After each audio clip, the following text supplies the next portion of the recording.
very similar to the beginning of this show, actually.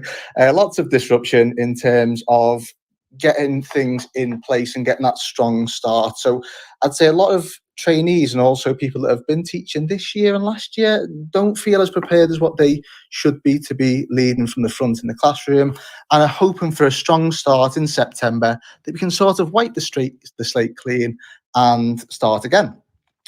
So for us, we'll think about how can we do that. Now, straight away, I'm not one of these people who is a mood hoover or a fun sponge when it comes to getting ready for September. So I'm a big believer in putting your year easier a little bit later on. So when these people come along to Twitter and start moaning at people for doing displays or saying why you spend that much amount of time on resources, I just think they're, like I said before, a little bit of fun sponges or mood hoovers. They're pulling the fun out of your classroom and getting ready.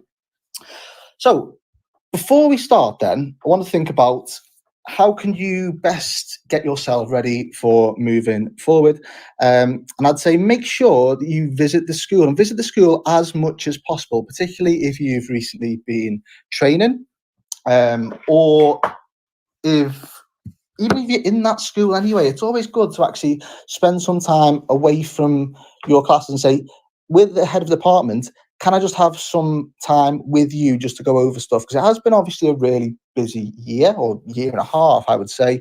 So it's really good to have that time to sit down and get into the school, have a look at the schemes of work and download them and take them with you on your hard drive, download all the lessons and resources and really familiarise yourself in terms with everything that you're going to need moving forward. I'd particularly say have a copy of the marking policy and go through it with a fine-tooth comb. Have a copy of the behaviour policy and once again go through that with a fine-tooth comb.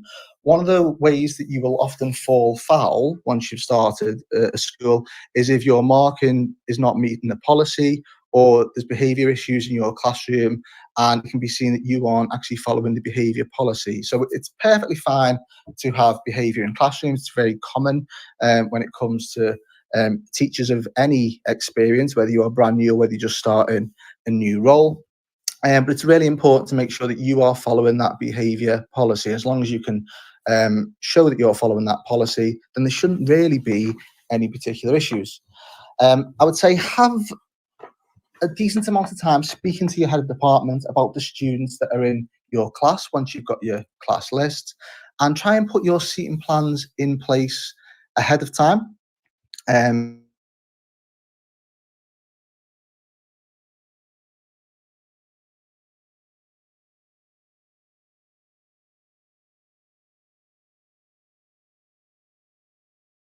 Away from actually teaching in the classroom are done and out of the way.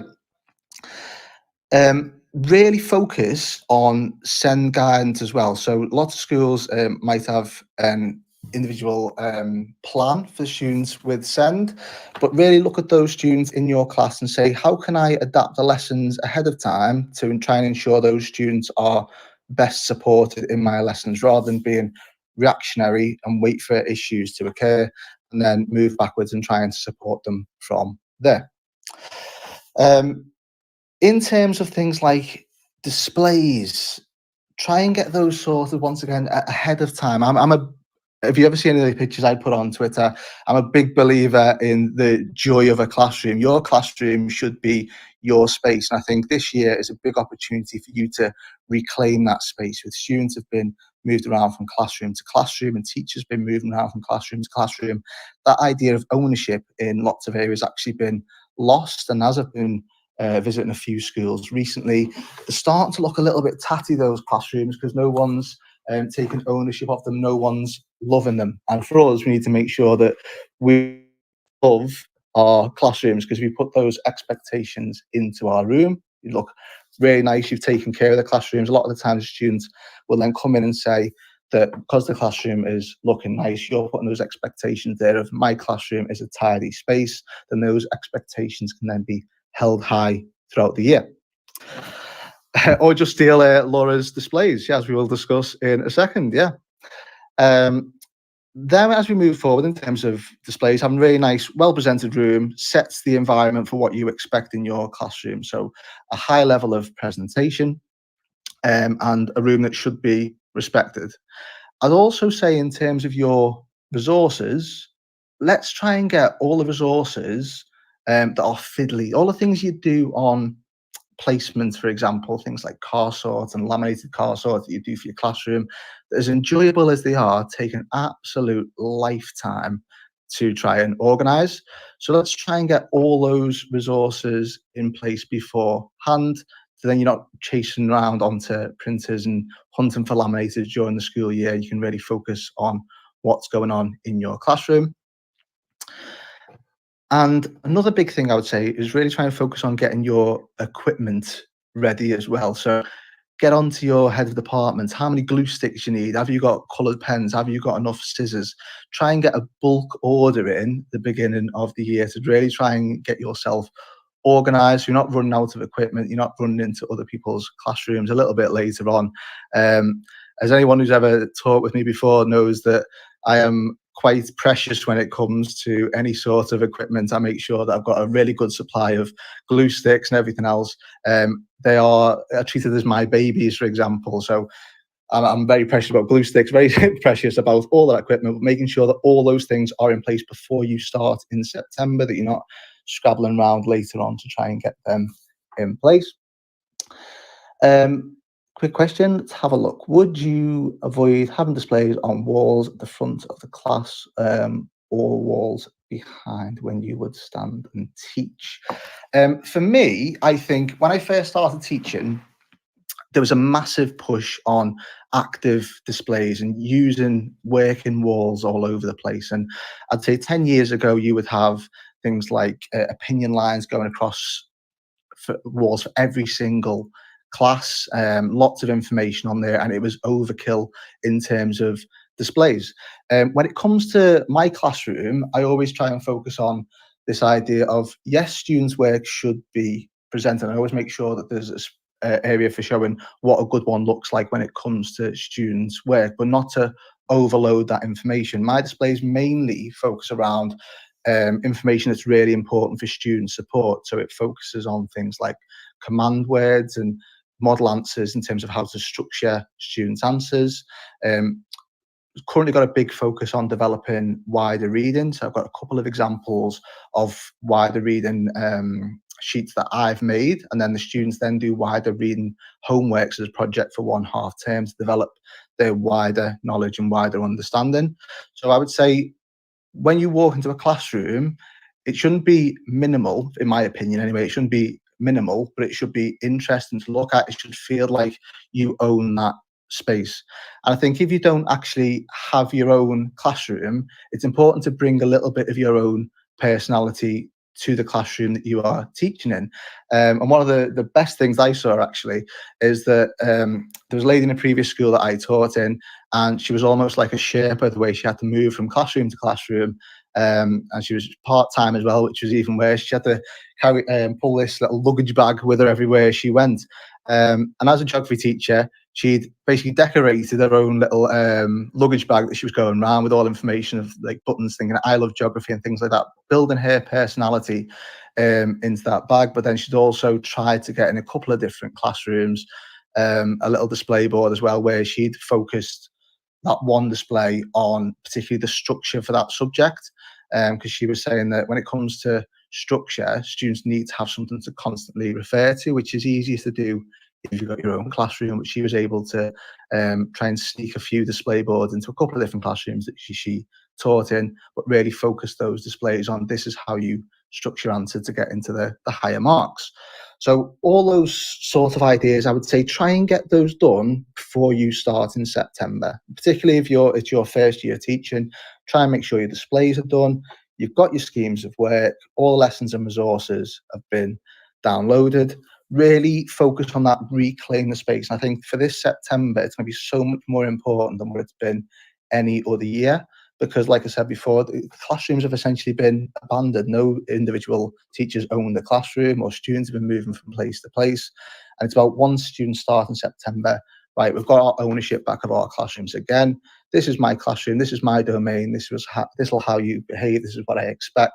And it sort of sets the tone for what you expect as a wider learning as well, not just how your classroom looks, but also sets the tone of what you expect in terms of levels of presentation, being clean, being tidy, being respectful to the area you're learning in, and the same way that would then transfer into how people act in your classroom, hopefully, or the majority of the time. Like I mentioned before, this idea of really focus on send support in your classroom, try and identify the students in your seating plans, which you should discuss with your head of department beforehand, to get seating plans and things in place with that student support and build into your lessons. So you're not delivering lessons to begin with that fall flat on the face, that you've actually taken those students into account as much as possible, and try and get that done and organised. The same with, like I mentioned before, this idea of getting all your equipment and things like card swords and glue sticks and scissors and colours, all that sorted in your classroom, so you don't have to worry about those things in September, because when you first begin teaching, that is stressful enough without worrying about all these different things. So really try and set the scene for that. Okay. Other areas I would really focus on, or I've focused on myself, and I'd say this is somewhere I fell down when I very first started teaching. I was all excited, did my displays in my classroom, got my seating plans ready, had my files ready, running around, just all excited to start my new job. And then when I was teaching the students, I was really teaching them the content. So I was going through how a waterfall forms, for example, and all these different ideas. And the thing I'd never really been trained properly on during my training was actually things like how to mark exams properly. What is a level 1 response? What is a level 2 response? What is a level 3 response? How am I going to award those students effectively? I wasn't entirely sure of what the specification was. I had a look around the specification. I got the main points, but I don't think I'd understood it much more than a term ahead. And in terms of things like command terms and the structure for the answers, I sort of knew what was expected. But once again, I wasn't explicit with these things in my lesson. And for all early year teachers, the thing I would really, really stress as being important is before you start, find out what spec you're doing and download this GCSE specification. So not just the schemes of work at Key Stage 3, but download the specification.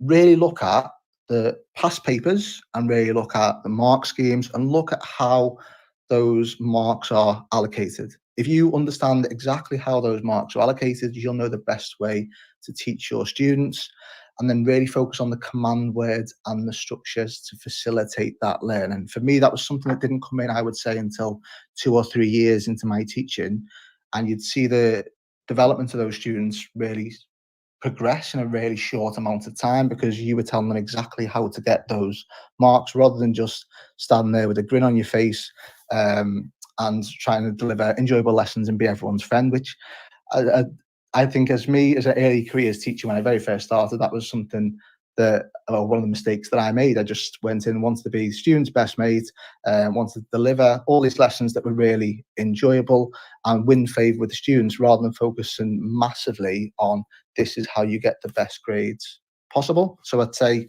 it's a really important thing to have a look, understand the specification, really know that spec inside out, what are your command words, and really look at how to structure those answers. And for me, I'd say most recently, when it comes to getting into, I know I like to brag, and I believe I always get pulled up for this, and Kyle Graham always talked about how Michael Childs does the same. This idea of when we get so many students getting to grade 9s, and for geography currently, just to drop that in there, one of the highest performing departments in the country when it comes to geography results, I'd say the thing that's got me there is then really understanding that structure, that mark allocation, and those command terms, and really embedding that into every single lesson. Don't expect that a student knows how to explain, or the difference between explain and describe. You need to be explicit and keep going over that and going over that. If that involves making model answers, try and use that time before you start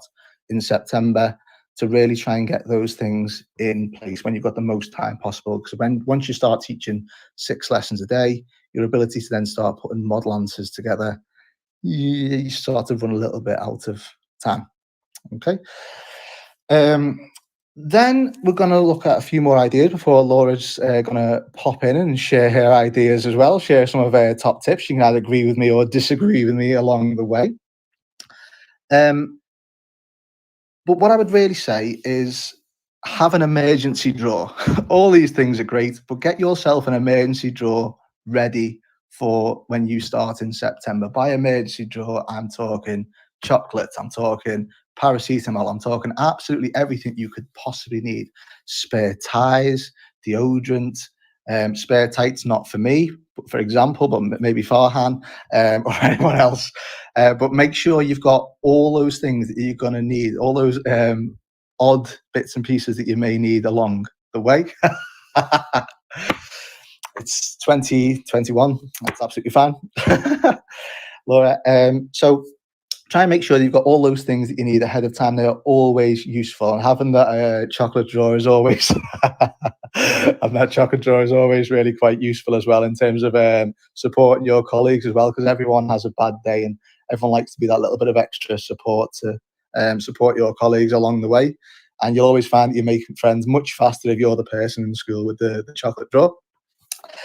In terms as well of try and get yourself, and I try and use the term, be first term ready. Try and make sure that everything you need for your first term before you start is in place. You've got the lessons, the resources, everything's uploaded. You've maybe even done your printing ahead of time. You've got your seating plans. You've got everything you need for the first term. Mainly because this then frees you up. It allows you to then focus on your expectations that you are setting in the classroom. And I would try and make sure as well that when it comes to the first half term, try and make sure that the resources allow students to be independent, because you will have students pushing boundaries when you very first start. And there's 2 ways that this can rear its head in my experience. So first of all, you can have when you start teaching a class and you pick them up and you think, these are beautiful. These are the most beautiful children I've ever come across in my entire life. They're all silent. They're all sitting there working. They do not make a sound, do everything you ask. First time, no trouble whatsoever. And this happens right throughout the first week. Second week, what do we think the experience is like with exactly the same class?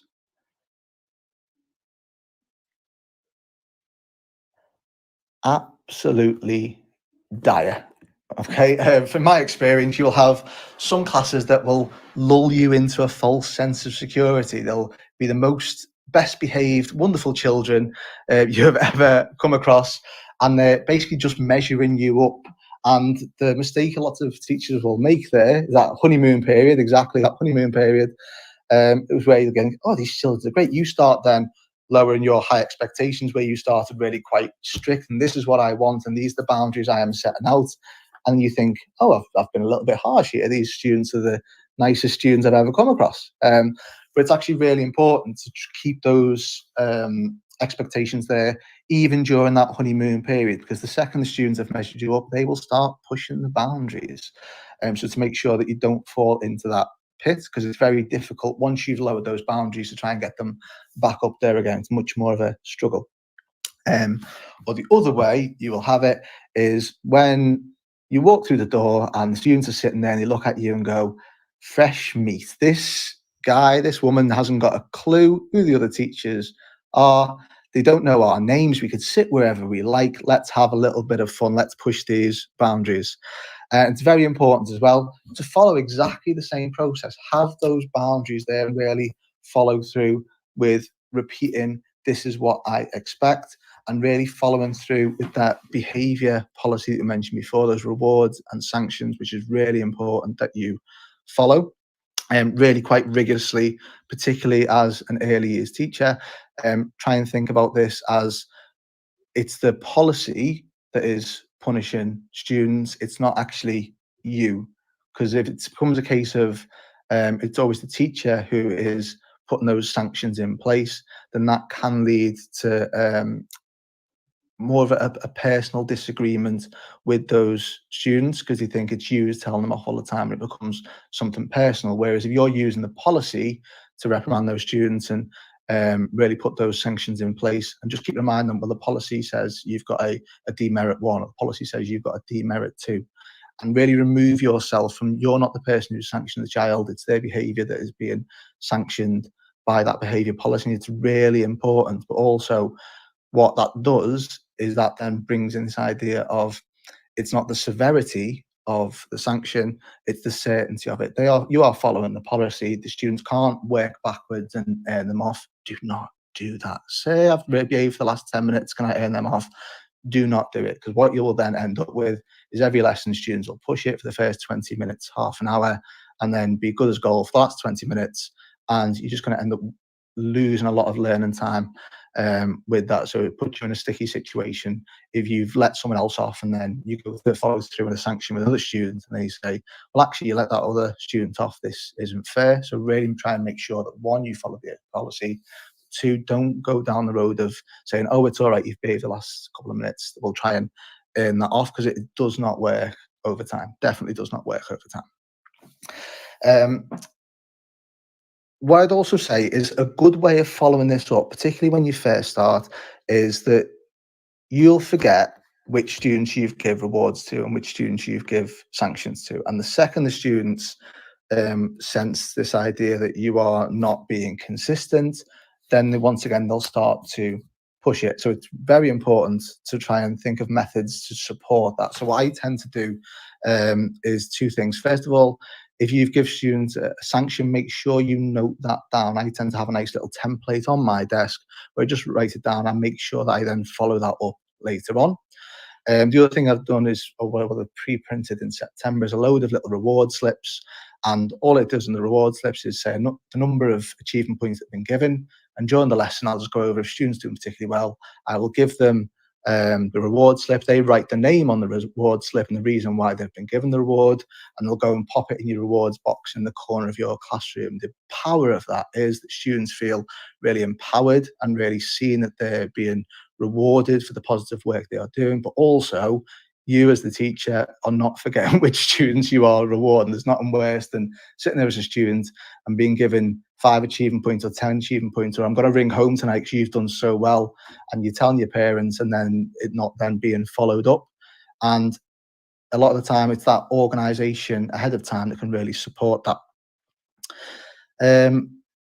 So record behaviour, really focus on the rewards, this idea of certainty, not severity. Don't go in hard and start saying, right, I'm going to give you an hour's detention because you've just spoken. But really try and focus on the positives with that as well. Okay. So we've got our guest, Laura. Do you want to introduce yourself? I think you should introduce me, really. Oh, right, okay. So this is Miss Jog 92 from Twitter, known to her friends as Laura. She is the resource queen. If you ever need anything like I do, I just go and hunt her down and don't leave her alone until she provides me with resources that I'm after. Yeah, pretty true, to be fair. Pretty true. Okay, go on, ask me a question, Scott. Come on, hit me with them. Right, no worries.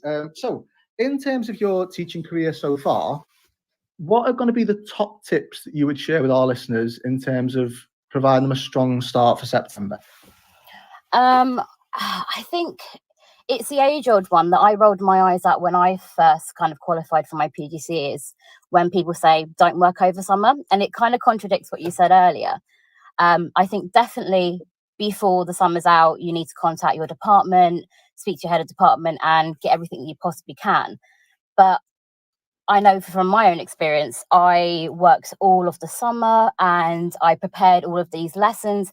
And actually, the moment I got in front of my classes, half of it wasn't relevant. I had to make, tons more changes, and actually found myself resentful that I had given up my summer. And looking back on it, I know some people are really, really good with their work-life balance, and they can turn kind of switch their school brain off in the summer, but I know quite a few don't.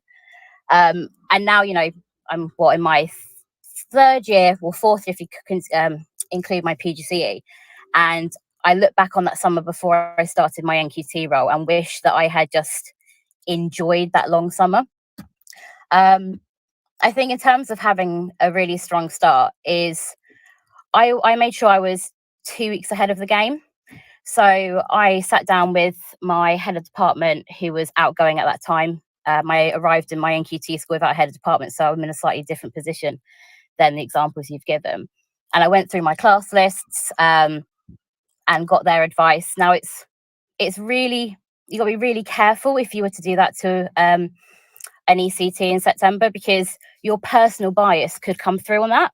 So I remember sitting in front of the department and them handing me over a class list and going, oh God, you've got this class. And automatically I've got this fear bubbling inside me that, oh no, this class is going to be the end of me.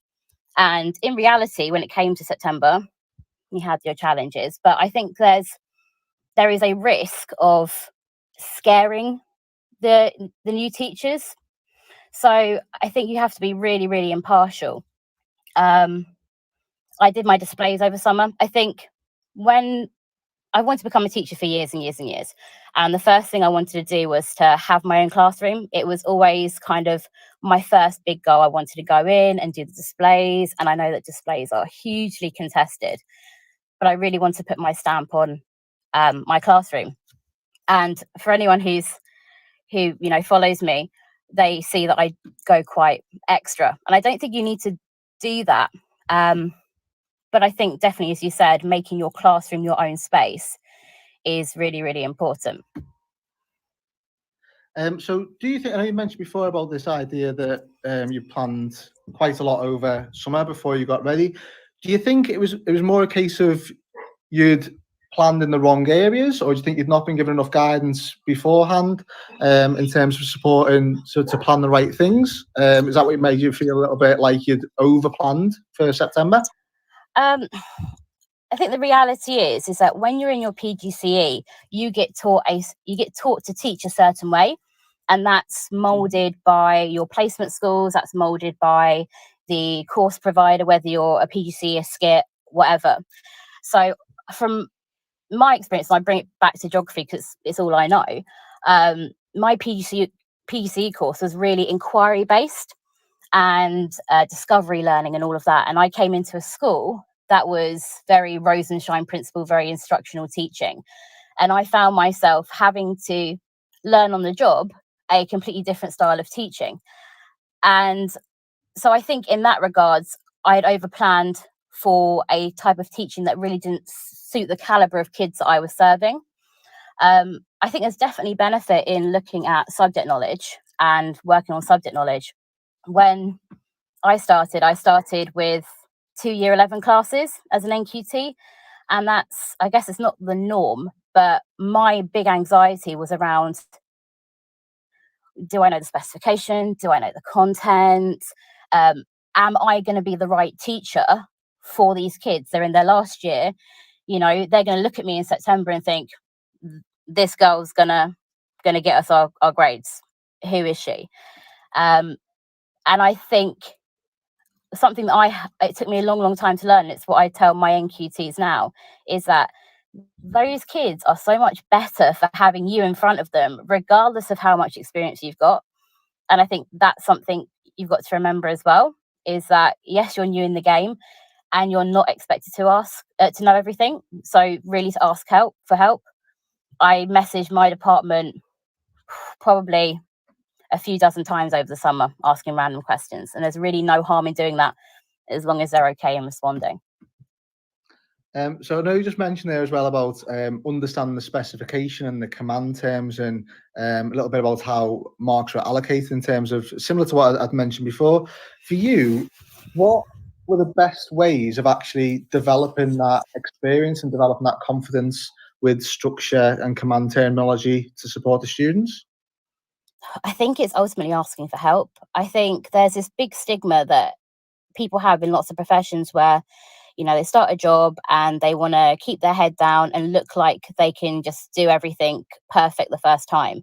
And I'm definitely guilty for that. I would always kind of suffer in silence, and it's not a weakness asking for help, it's actually a really big strength. So I was really lucky when I started for my NQT position that I'm part of a MAT, so I had a geography advisor. So it was quite nice to have that kind of port of call where I could email and just bounce questions off of. But when I started, I had absolutely no idea about the specification. We do, for the geographers, we do EdXLB, and that's not the most popular specification in geography. So I felt a bit of a loss because I went on the world of Twitter and everyone's posting AQA stuff, which is fantastic, but really not helpful for me. And my placement schools were AQA. But, I think Twitter was the godsend. I mean, not in the regards that I met you through it, but largely Don't you it's lie, been I'm the best thing that's ever happened. okay, no. I think networking on Twitter was a godsend in the early days because people are just so helpful. I get a few people messaging me every now and then asking, and I never mind answering anyone's questions at all. And I think it's having that confidence to ask because we've all been there. And ultimately, when it comes to learning about the specification and command words, it's practice. It's like how you say it to the students: practice makes perfect, practice makes permanent. You're not going to produce an 8-mark perfect answer, model answer for the students the first time. I've taken on A-level for the first time this year, and I gave my year 13s a 20-mark question to answer, and I remember talking to another girl on Twitter saying, if you put this question in front of me, I'm not sure I could write a 20 out of 20 answer, off the top of my head. So it's just having that confidence to admit that you're not a finished product the day you walk through that door, and that there are people there to support you and help you grow. No, completely agree. And I tell you, like similar to when I first started teaching, that I knew the content in terms of the subject knowledge, and I was a good teacher in terms of having a good relationship with the students. But when it comes to really pushing down into that focus of this is how you structure an answer, this is exactly the key terminology you've got to use, and it's exactly what this command term uses or means. I think for me that was a little bit of a struggle at the beginning. I think I couldn't stress enough how important it is, whatever your subject is, to really get to grips with that specification, really understand the structure, really understand those key terms, because ultimately that's what has the greatest impact on progress. Don't be scared of it. Don't think I don't know what this is and move away from it. Just really try and focus. And like I said, like you've just said there, actually there's a really strong community, particularly on the Twitter world, to actually support people if they need any help. So it's fantastic with that. Next thing we're going to discuss actually is when you're setting up your classroom. So you've got yourself ready beforehand, this idea of maybe you've done some displays, you've got your seating plans ready, you've got yourself organised, or as organised as you think you can be for September. Students come in, sit down in front of you. What do you do in your first lesson with those students? And is it different with year 7 to year 10 to year 12, for example? What is your setting the scene lesson? My first ever lesson, I very much went in with the whole expectation slide, and it was beneficial, but I don't think it's necessary. I think there's lots of tips and tricks that I could tell people that may be applicable to them, but on the other hand may not. I think it's, as you said earlier, having a really firm grip on your school's behaviour policy and the expectations that your school sets in its culture. So my classes know that they come into the lesson, they grab their books, they sit down, they're silent, they get on with the do now activity, and that is the start we have every single lesson. I think there's always that people throw around the term "don't smile until Christmas," and it's one that really grates me because you have to there's so much more to being a teacher than just trying to get kids the best GCSE grades or whatever kind of level of teaching you're at. it's about producing really well-rounded individuals at the end of their learning journey. So if you go in like the Grinch and you've got a stone face and you appear to be very standoffish and you don't have the time for the students, you're not going to get the response for them equally as much as if you go in and start having banter with them and having a laugh and a joke.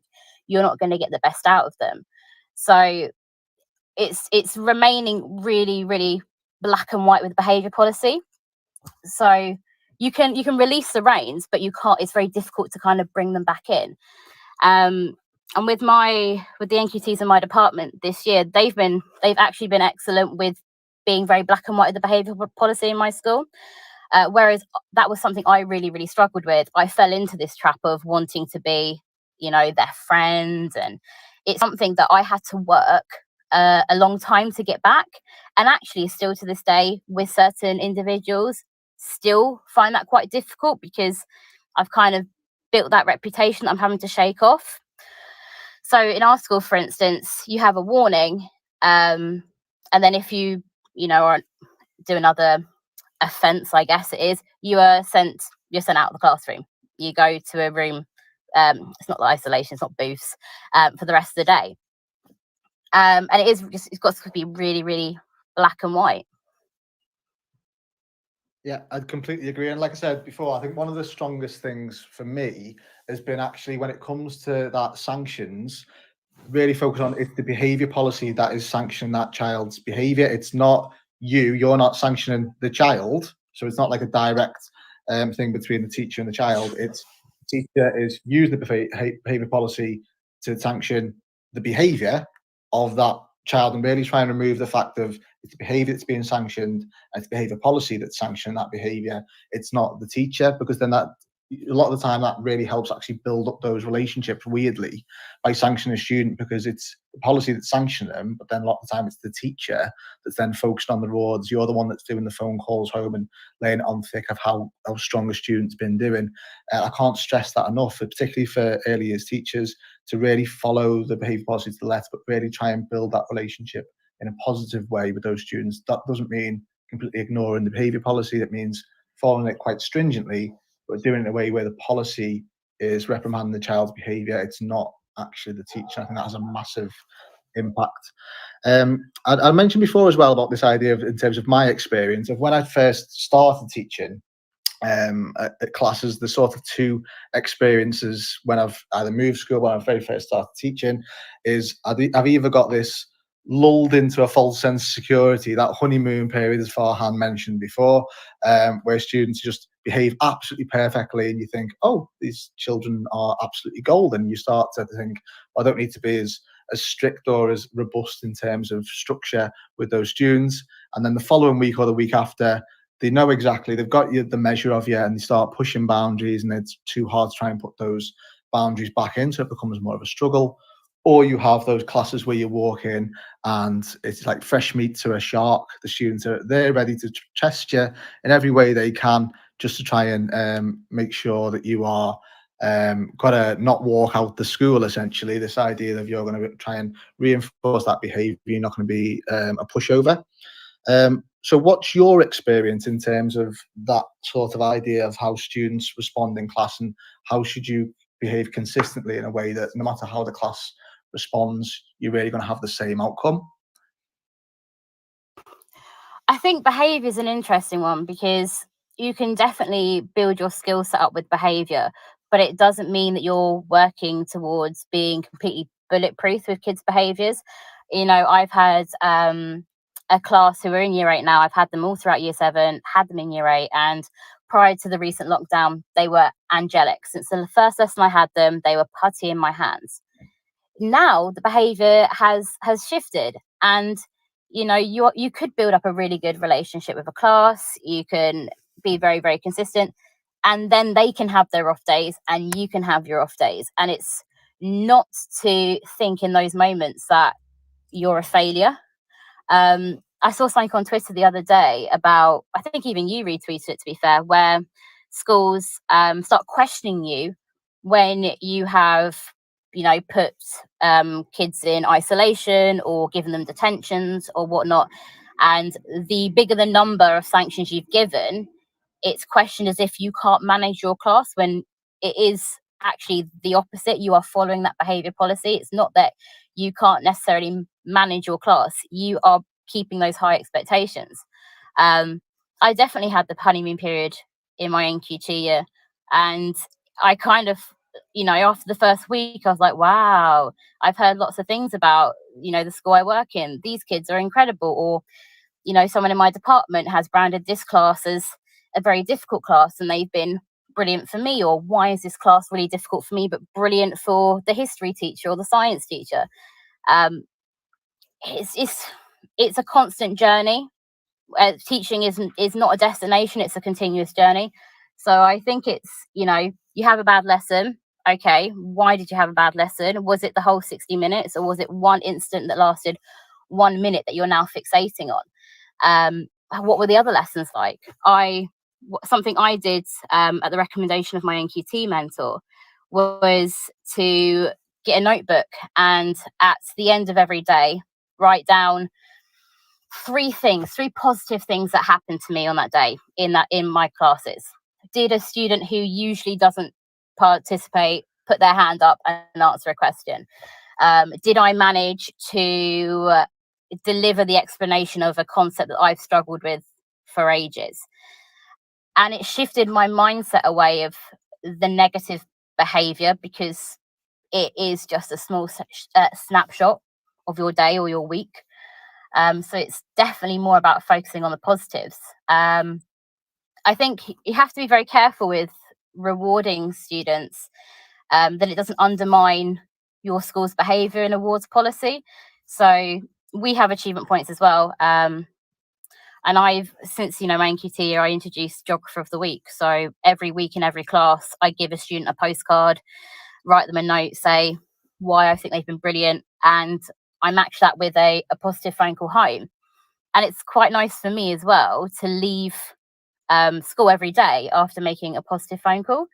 Even if I've had a really tough class, I can finish my day on that high. So I think it's fixating on the positives and not the negatives. But yeah.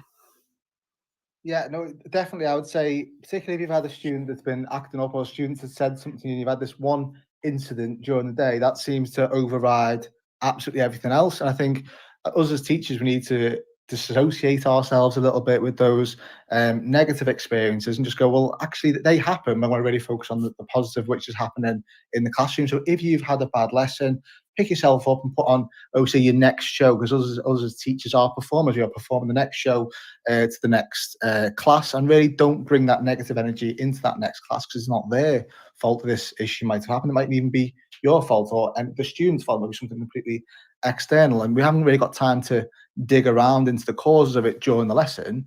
But actually, when we dig into that later on, we may be able to find the cause and maybe to support with solutions later on. But it's not the rest of the classes during that day, it's not their fault. So really pick ourselves up and keep going as if almost it's like a show. The problem with that a lot of the time is, I don't think, I was about to say, so it's just meant to say, it's exactly the same thing. Behaviour management is not taught explicitly very well, I would say, during teacher training. A lot of the time you're told to follow the policy, but you don't really have any teeth when it comes to following that policy up. So things like issuing detentions, or putting negative points on sims, or things like that, or calling home. A lot of the time you're referred to as, oh, it's the trainee teacher. And I've heard teachers ring home before and they've said, oh, they've been misbehaving in lesson, but for the trainee teacher, or it's only the trainee teacher. I think that massively undermines a lot of the time what we're aiming for, this idea of we're all in education together. So I think it is something that's really, really important, this idea of really following that particular policy. And you did mention a thing before, actually, and the point that I'd retreated, where if you're put and following behaviour policy and then gets passed on to SLT, and this idea of it's the teacher's fault. A lot of the time that's more a case of bad management, I would say, in terms of a school, because the progression of behaviour up into the higher levels then isn't being followed. You're following it at a classroom level. When it moves to maybe a higher level, instead of dealing with that, SLT sometimes or heads of year try and push that back onto the classroom teacher rather than dealing with that. And I think it's very important you are following the behaviour policy then, because your point is then, well, this is the school's behaviour policy and I am following it to the letter. Would you want me not to follow the behaviour policy? And it helps you formulate an argument to support that you are doing the best for those children in terms of supporting behaviour. I'd also really say that it's called behaviour management, and the emphasis being on management. When we talk about training to be a teacher, when we look at the teacher standards, it's behaviour management. They're expecting behaviour to occur. It's how you manage it that you would be judged upon. Okay, it's not behaviour will happen anywhere. I like to think my kids tend to be very, very well brought up, but every now and then I do have to tell them off. I do have to bring them back into line. It's not because they haven't got boundaries or anything like that, but young people, even adults, will do things that are out of character and things that people don't like some of the time. And that behaviour management, that bringing it back into line in a positive way and managing that behaviour is something that's really quite important. Now, for me, I'd say really focusing that on the learning side of things and trying to focus away from behaviour. I tend to focus, I think pretty much all the schools I have worked in have been in areas of severe deprivation. I've got a massive social injustice chip on my shoulder where I want to try and fix the world and get everyone equal. So I really focus on trying to work in these schools and try and tackle that social injustice as part of my role, as part of my, I'd say, moral upstanding in the community. This is something I really want to focus on. And for me, it's about moving that argument away from behaviour when you're speaking to parents and really trying to focus on the academic. And when you first want to get in touch to develop those parent, school, teacher partnerships, it's really about trying to focus on the learning. A child might do something in a lesson and you think that's really bad. In terms of behaviour, that is really bad. Or they're doing lots of little things in class that you're thinking, well, he shouldn't be doing that. He's making silly noises, he's pushing things on the floor. It's starting to get a bit annoying.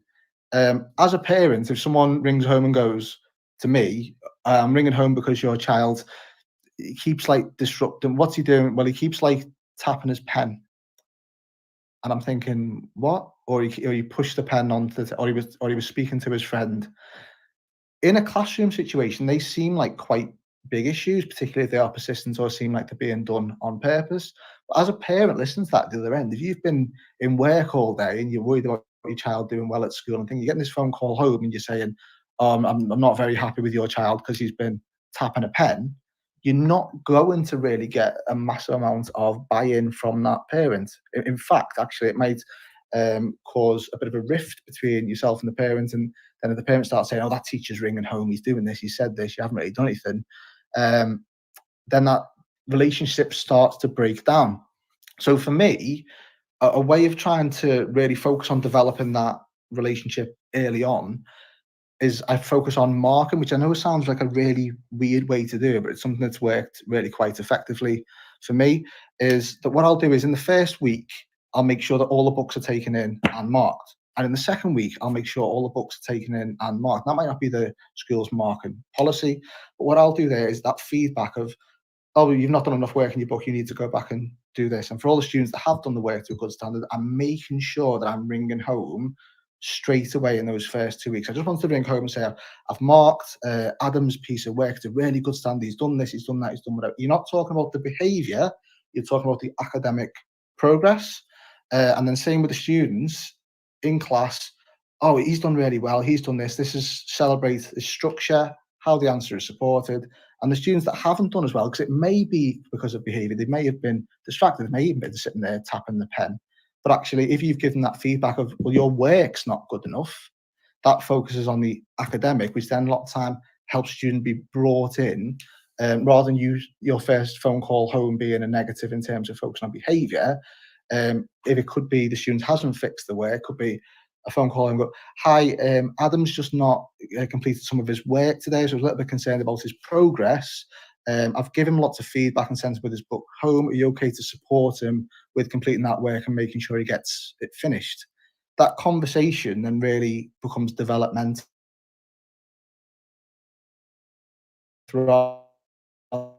last 10 minutes of my lesson for this teacher I don't know the name of. You're building that relationship with the students because you're saying, well, you're not going to get away with not doing this work. And you're building that relationship with the parent where you're saying, well, actually, I want your child to do well. I've given the support, I've given that structure. What would be your ideas in terms of getting that initial relationship together with those students and those parents, getting everyone on side? I think fundamentally you've got to work smart, not hard. And I can, I totally see the merit in your methods. And I think it's definitely a school to school context. I mean, if in my context, if I took in the books and marked them, in its entirety in the first 2 weeks, I'd be going against the school's marking policy. And then, that could lead to greater inconsistencies. But something, that I do is I have a tablet, I have an iPad, and if students are working really well, there's such power in just instantaneous verbal recognition. So if I've set the kids off to a task, I will say, well done so and so, well done so and so, as they're getting on. The kids who aren't focusing on their work start to think, oh, okay, well, I'm hearing everybody else getting praised, I want to be praised too, because kids love praise. And then that gets most of the heads down. I walk around with my tablet and I will take photos of work that I want to send home in an email. In the kind of working smart, not hard thing, I have a variety of email templates saved in my emails. So I have an email template for you had a good lesson. I can personalize it with the names and maybe a personal comment of why they were good in that lesson. But I think there are really quick, efficient ways of building that rapport really, really quickly. I think it also comes with knowing your students and the kids you have in front of you. You made a comment about tapping your pen and how that it is really frustrating in class. Like I find I'm completely zoned out of everything else, and I'm focusing on this one kid who just clicking their pen like a million times a minute.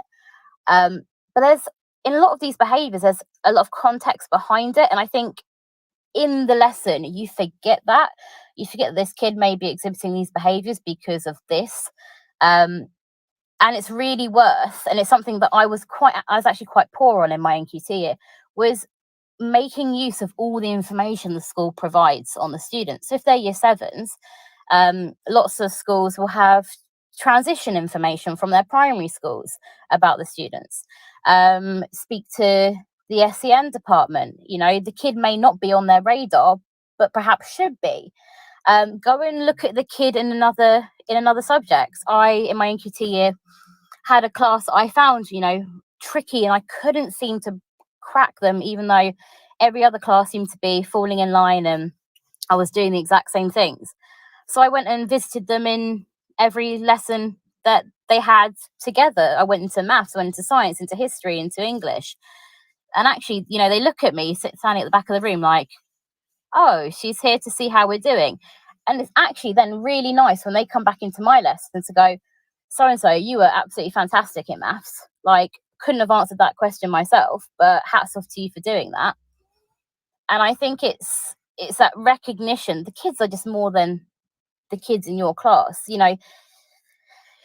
We may teach 5-6 lessons a day, and it's really difficult for us on, in certain days, but we predominantly have that one subject hat on. Yes, we defer from year 7 to 11 to 13 or whatever, but these kids are putting on 5 or 6 different hats every single day. They're going from science to maths to English to history to geography.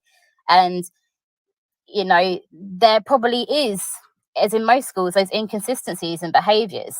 And getting to know those kids on a school-wide context, I found has been really, really helpful.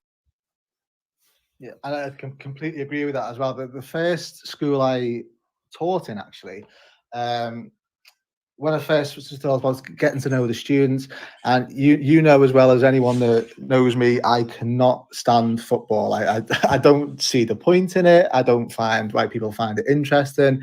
I just don't get it. I'd throw myself quite happily off a mountain on a set of skis for hours on end, but I'm not interested in kicking a ball around a football field. And one of the first things I did actually when I started my NQT back all those years ago when I was young and preppy, was actually get involved with the school football team. Not me actually playing, but obviously going along watching the boys organising, helping with the girls team as well, and really trying to organise into teams and helping out. And who needs any help? I'll hold the bags over here, because I didn't actually have a clue what was going on in terms of points and who was winning what. But just show my face and get involved in those extracurricular activities and being involved with things like DV, and starting to understand the students. Actually, they see you outside the classroom, and because they see you as a person, not just a person lecturing you about one particular subject, that those relationships build much faster. And once again, I'd say that's a really good thing to try and do when you first get started. So we're moving on quickly, just because I'm conscious of time.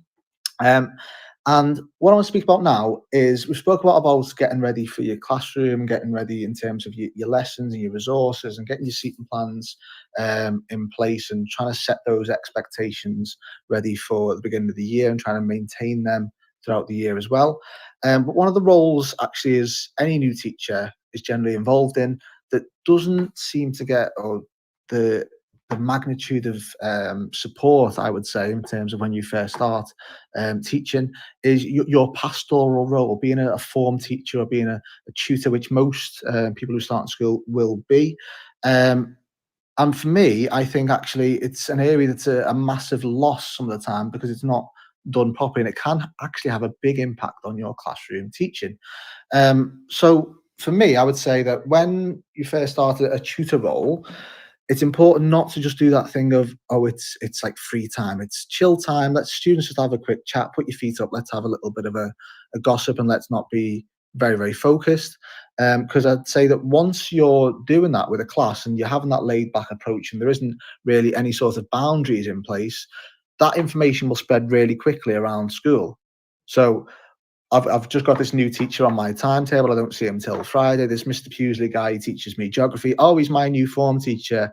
He's sound. He just sits back and lets us talk.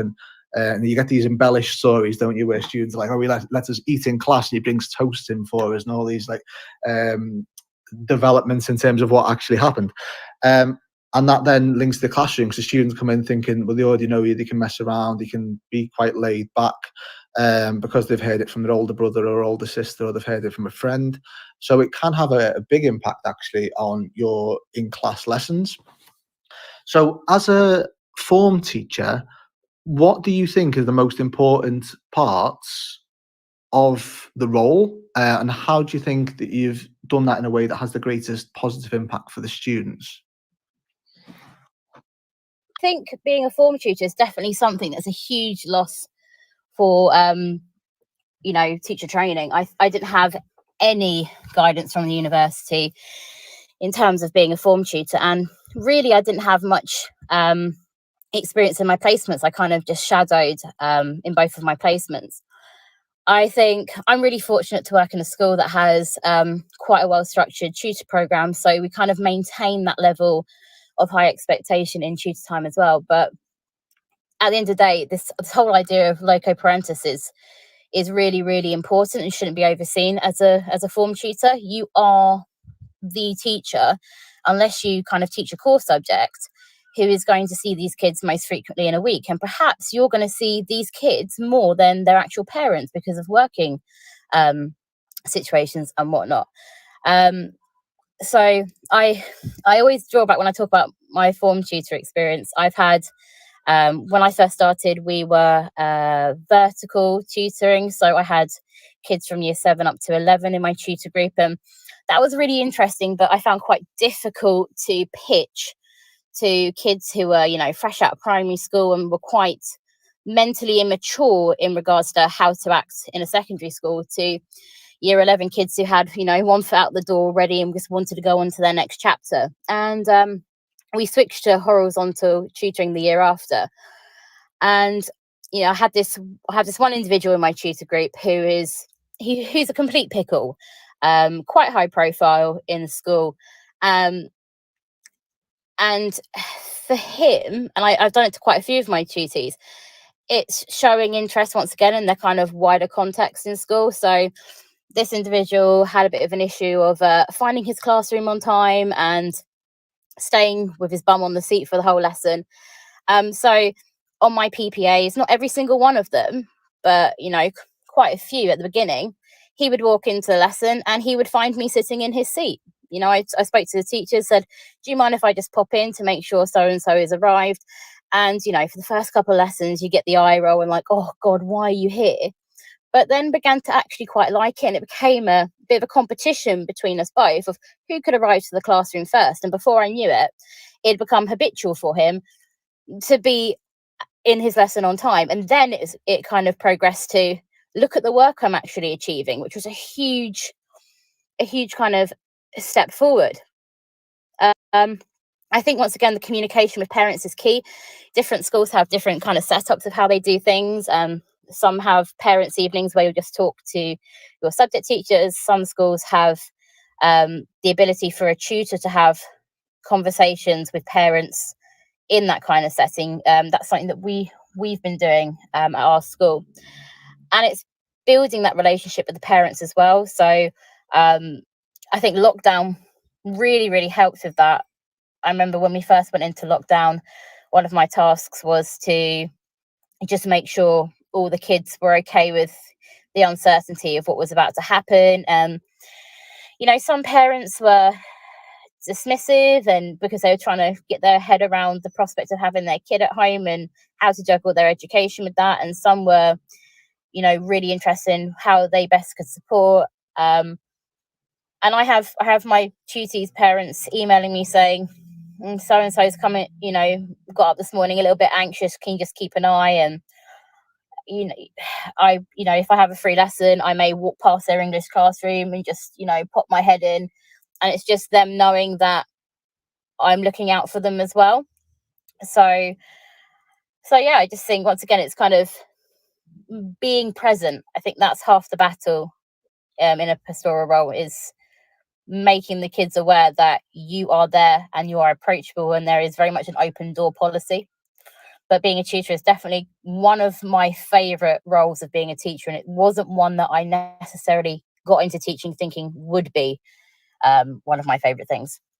Yeah, see, I was really lucky. The first school I taught in, the pastoral team were amazing, like absolutely amazing. Like nothing else I've come across. Again, they were so good. And I enjoy the pastoral side massively now. And I think there's one of the best parts of my day is actually seeing the form coming in first thing in the morning. How are you? How are we doing? Are we all right? How's last night gone? And catching up with your form, but also then really showing that care, but also really then showing, well, you've got these behaviour points from this class like yesterday, and if you've done your homework, has this been done?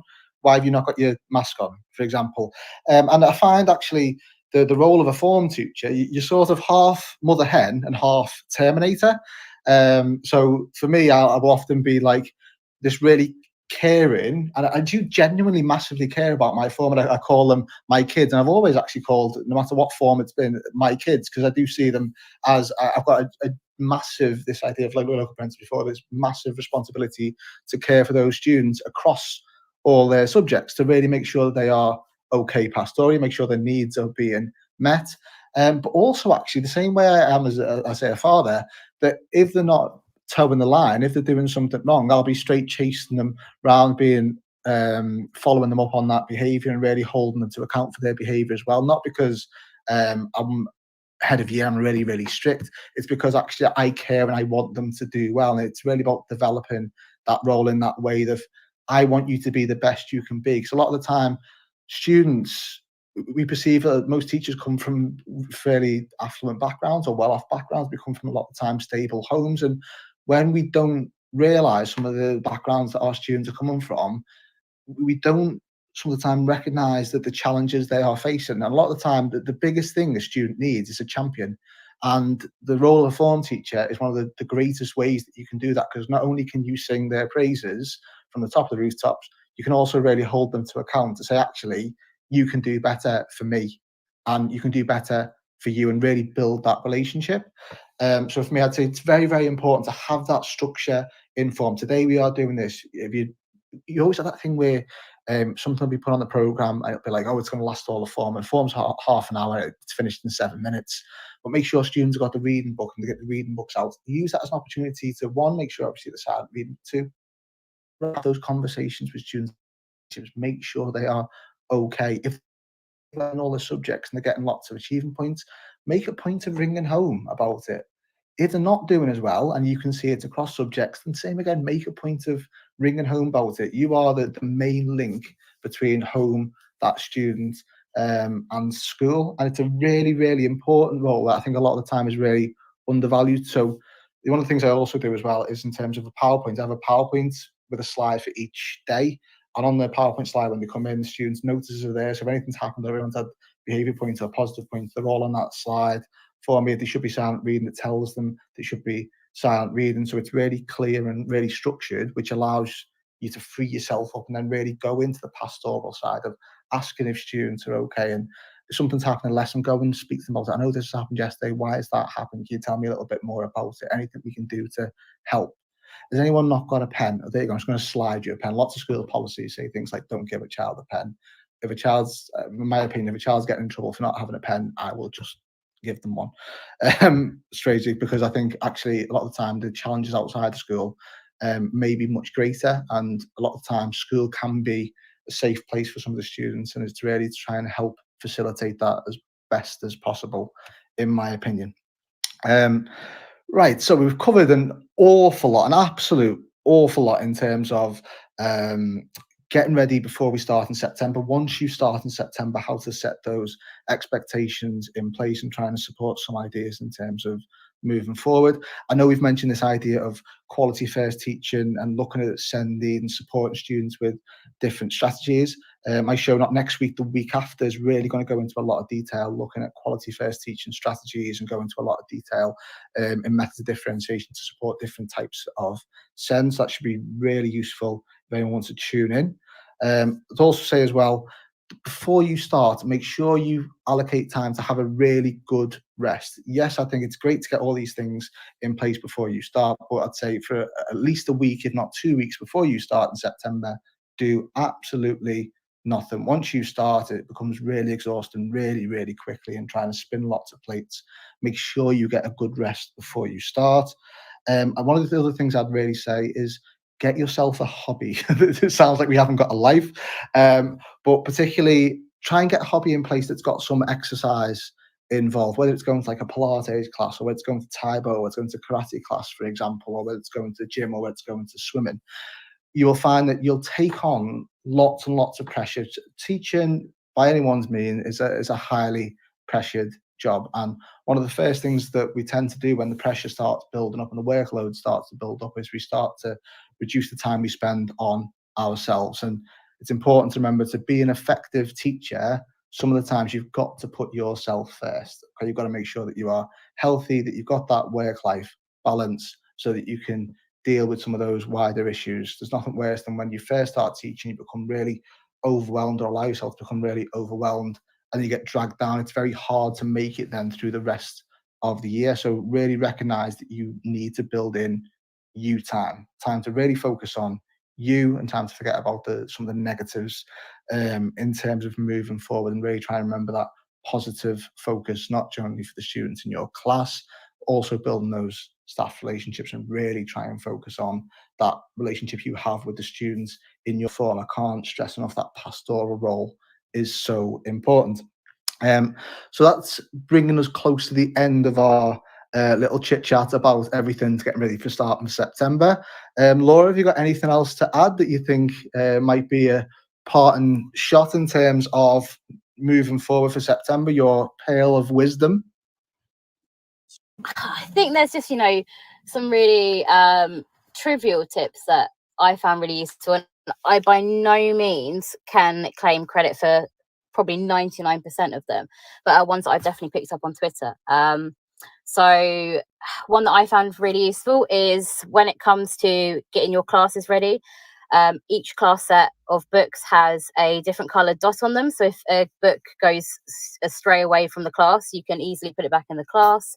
To know how many kids you've got in each class when it comes to printing. So I have a document on my wall saying that, 8R1, for instance, has 30 kids in, so I'm not over printing or under printing. That's always quite useful. And then, you know, definitely your thing about like the emergency box. I have so many, you know, like pot noodle things in case I forget my lunch, which is pretty much every single day. And yeah, I mean, a good thing that I did with planning is that PowerPoint, your lessons may go perfectly or they may be a disaster. And what I do is that I will write in the notes section of a PowerPoint on a slide if an activity went well or didn't. So the next time I go to visit that lesson, I can see that, oh, perhaps I need to amend this activity because it didn't have a very good track record when I last taught it. But yeah, that's all I've really got. Oh, I was going to jump in with, I know you mentioned about printing the right number as well, but I'd always say if you overprint and you've got a load of random resources around and you think, I'm going to leave that to one side just in case I need it, do not. Bin it, get rid. You will end up with absolutely tons of odds and ends of resources that just end up building up everywhere. I'm quite, as I say, a bit of a clean freak when it comes to my classroom. And I'd say anything you don't need there and then, stick it in the bin and then clean your desk and make sure your desk is really quite tidy. I'm quite obsessed with making sure that classroom is really spick and span all the time and don't try and leave odds and sods around the place. I think that's really important. My other top tips would be to not be absolutely hunted down by the admin officer for school. I always try and make sure that on the second slide of every PowerPoint that I do, I've put a little note on there that says to students, the first person to remind me to do the register gets 5 achievement points. And that way, 1, you're doing the register and not getting in trouble, but 2, it also builds the students into your little routines as well. So it always helps. And last but not least, we know I've got an obsession with glue sticks. I would say 1, make sure you've obviously you care for your glue sticks like there's no tomorrow. Never buy cheap glue sticks. It's a waste of money. Always buy the good ones.